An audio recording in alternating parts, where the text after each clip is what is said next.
আজ হচ্ছে চৈত্র মাসের শেষ দিন। বাংলা পঞ্জিকা অনুযায়ী চৈত্র সংক্রান্তি অর্থাৎ চৈত্র মাসের শেষ দিনে গাজন উৎসব হয়। আর এই গাজন উৎসবের একটি প্রধান অঙ্গ হচ্ছে চড়ক পুজো। প্রধানত শিব ঠাকুরকে কেন্দ্র করে এই পুজো অনুষ্ঠিত হয়। তো আজকে সেরকমভাবেই আমি সকালবেলা অফিস করে এসে রেডি হয়ে বিকেলবেলার দিকে চলে গেছিলাম সুমনদের বাড়ির ওখানে এই পুজোটা হয়। আমাদের মা বাড়ির পাড়াতেও হয়।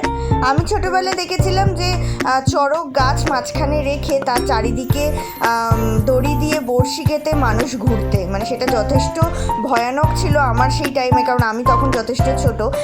আর এইখানে যেটা হয় সেটা হচ্ছে যারা সন্ন্যাস ধারণ করেন তারা এরকম নাচ করেন, নাচ করার পরে ওপর থেকে ঝাঁপ হয়। তারপরে সেটা আমরা দেখতে পাইনি কারণ অনেকটা রাত হয়ে গেছিলো, বাড়িও ফিরতে হতো।